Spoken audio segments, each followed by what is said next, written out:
Well, greetings pinball fans, and welcome to another episode of Alpha Bravo Pinball. Tonight in the Alpha Bravo garage, a surprise for me, that is.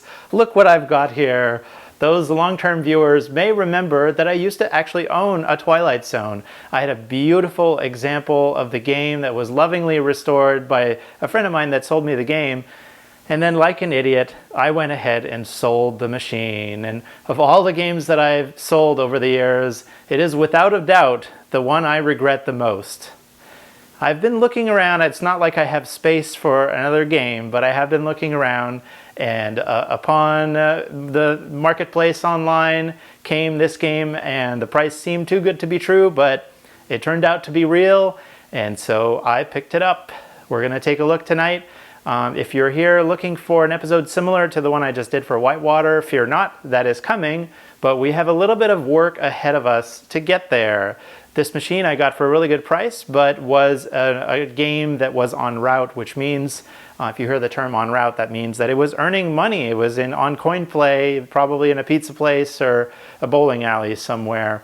And so it's a little bit of a diamond in the rough. Let's take a look in detail. In terms of the cabinet, I would call it overall in pretty good condition. A lot of the Twilight Zones that you will see will have faded artwork on the side, which means that the red color will no longer be red. It'll be a lighter shade of red, but mine is pretty nice. There is some damage around the legs a little bit, but not too bad. It just needed general cleaning. Came into the garage here quite dirty, and so the first thing I did is just give it the entire cabinet a wipe down. It makes it a lot nicer to move around when the game is not filthy. As you can see, the coin door looks like it's in really good condition. Typically these games of this era, after all, this is a 30-year-old game that's been played coin play a lot. Typically you'll see wear around the coin chutes, the coin slots that is. This one is pretty good. It looks nice, but I have a feeling it's not the actual original coin door. If you look at the back of the game, it appears that this was a European export game. Those typically have one coin slot on the front, not two, and so that tells me that someone probably did indeed replace the coin door in some time in the past, which is fine by me because I'm perfectly happy having a nice looking coin door. It's going to need a new lock, of course. I'll probably replace the flipper buttons. The flipper buttons are filthy, and it's just easier to just replace them. They're inexpensive, so might as well just get some new ones. And I noticed the shooter housing is black. That's incorrect. I believe that this would have had a chrome finish shooter out of the factory, so we'll get a new one of those as well. Next, let's take a look at the Playfield. The Playfield is actually in really nice condition. When I saw that this was a game that was operated, I was fearing much worse. It is an original. It does appear indeed to be an original Williams Playfield. In other words, again, 30 years old. There's only one tiny little spot of wear, and that is by the 10 million door card right next to the right sling. That insert is just raised just a tiny little bit, so from the slingshot action, I'm not surprised that that wore down, but that's really it. Other than that, it is in really nice shape. It needs cleaning, of course, but I've seen far worse, and I think it's going to clean up great. In particular, if you take a look at the scoops are a really good indication, unless they've been covered with a metal protector, of course, which these are not. The scoops are generally a really good indication of how much play a Playfield has, because the ball is coming over that wood lip over and over through the course of gameplay, and it will gradually eat away. A game that has a lot of plays on it, you'll see there's quite a bit of wear at the scoop, but this copy of the great game looks really nice. The clock on it is interesting. It's got a clear housing. Some of the aftermarket clocks can be a different color, like blue or red. This is the original clear one, and the clock face appears to be the early run version. Later on in the run of when they manufactured this game, the game's got a colored clock face. This is what people call the prototype. I believe it's not just the prototype games that have this clock face, but I don't know how accurate this is, but the first 1,000 games off the line had this design of clock face without the color.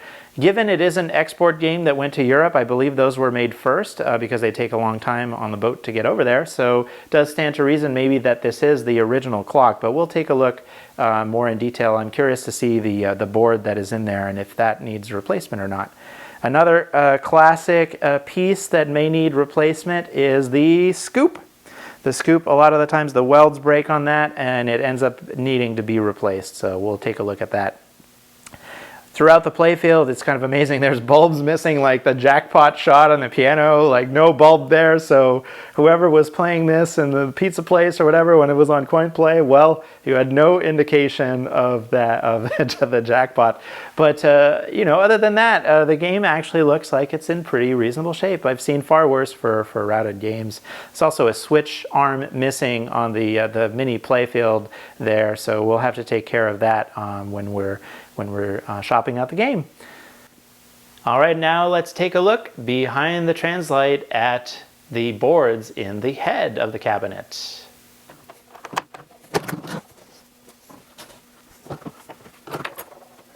All right away when I remove the translite and open up the lamp board here, you can see something that should not be there, that does not belong, this power supply right here.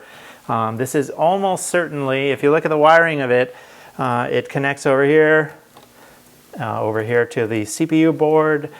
So it is almost certainly a fix for the 5 volt on Williams WPC board set. This, the CPU board on this game, of course, needs 5 volts to operate. That's what the CPU runs at, etc. And the 5 volt circuit on the power driver board, which is this board right here, is a known weak point on this game. When a game is a little bit worn, the voltage may drop a little bit, and that can lead to game resets mid-game. And of course, when this game is on coin play, the operator is not necessarily there to babysit the game. The last thing you want is angry players that their game is resetting. And so I've seen this before, believe it or not, and it's a much quicker fix, and I guess it works well enough to retrofit an aftermarket power supply rather than fix the problem for real. Of course, I don't like this one bit, and one of the first things we're going to do is yank this out and fix it properly. What else can we see back here? Well, the board set is complete. We have all of our boards, the power driver board, the CPU board, the Fliptronics board, the AV board, the display board, and, oh sorry, no, there is no AV board. It's a separate sound and display board, and the auxiliary A driver board for Twilight Zone. So, you know, when I saw that this game, as listed, needed work, you know, I feared the worst, and I feared big ticket items that might have been missing from the game, but thankfully that's not the case. It's all here. This game even has Pinball Pro aftermarket speakers, which is a nice upgrade. I'm not quite sure about these alligator clips here. We'll probably have to take care of that as well. But overall, I'm happy. Everything's here. Another thing to note, if you're looking for you know, a game of this era, they almost all used AA batteries to save the high score and settings of the game. The problem, of course, with AA batteries is they inevitably leak, and WPC systems in particular, they leak all over the electronics of the CPU board, driving switches and stuff. So that's really, really bad when it happens, and it's not always fixable, or, you know, best case it's fixable, but it's still a bunch of work. So one common thing that people do is install a remote battery holder, and that's exactly what we have here on this game. Someone has done it already, and a good thing too, because the batteries that are in there are leaking, but when you relocate the batteries off to the side, it means they don't leak all over your CPU board when they leak. But all in all, pretty good. All right, so for tonight, what I would like to do is actually go ahead and remove this aftermarket power supply. We'll try to get it at least connected the way it should from the factory.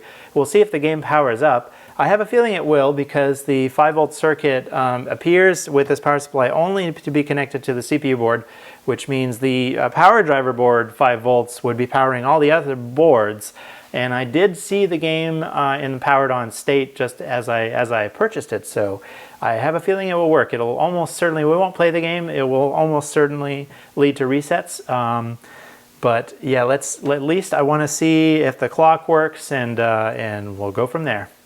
So let's go ahead. At least they had the decency to screw it in to the wood so that it is not flopping around back there.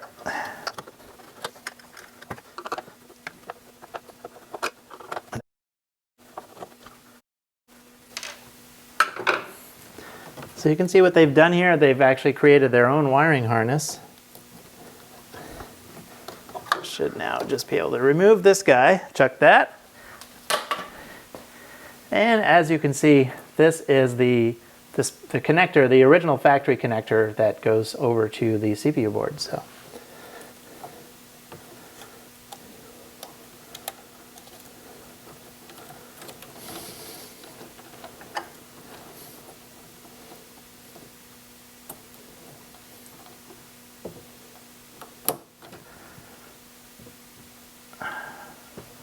All right, that should do it. We should have our 5 volts connected now. There's one more thing to do. What you didn't see is the line voltage going to that power supply. That's actually in the cabinet. That's probably when I folded down the head for transport, it came off that power supply, and that's just sitting at the bottom of the cabinet. We definitely need to take care of that before plugging this into power, because now there's just power leads, exposed power leads back there in there at line voltage. So let's take care of that first. All right, so here we are in the bottom of the cabinet. You'll see this big chunky wire here with these exposed leads. This is what was connected to that aftermarket power supply. And if you follow this black wire, they actually even bothered to put it in the wire holder here, which is nice. And I'm going to take this out. It taps into the ground. Well, it connects to the ground on the power box here, but it taps into the white and black, the neutral and hot, going into the transformer. So yeah, that's line voltage there. Definitely don't want to power the game with that just dangling there.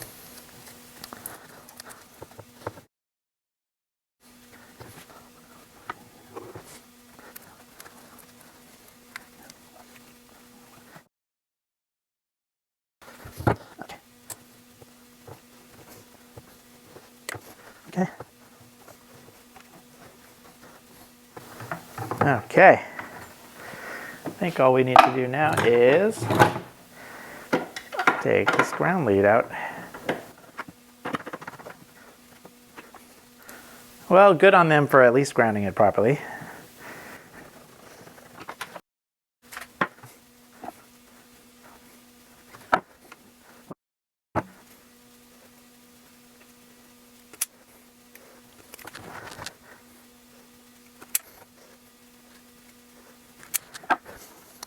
Alrighty, now we're all ready to solder these guys back together, put some heat shrink tubing on there, and we're all set.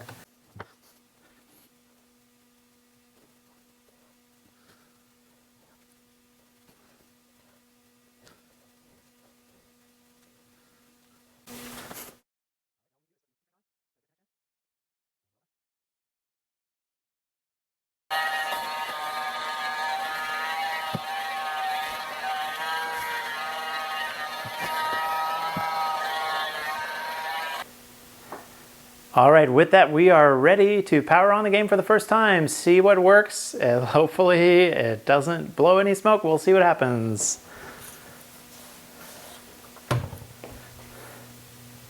Sounds normal thus far. Hey, there's a display. Ball's coming out of the slot machine.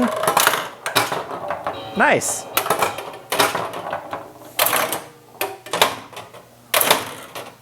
Alrighty, we've got a good display.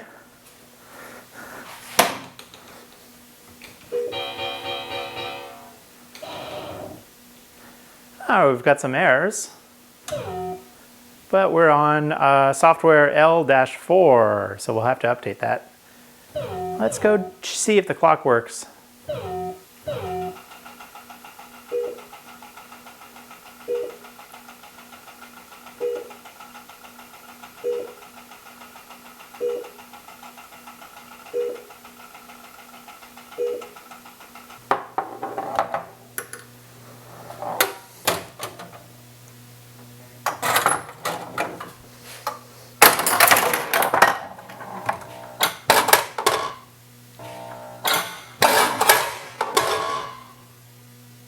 Nice. Well, the game was successfully able to load the gumball machine as we should. We appear to have a working Twilight Zone, folks. This is great.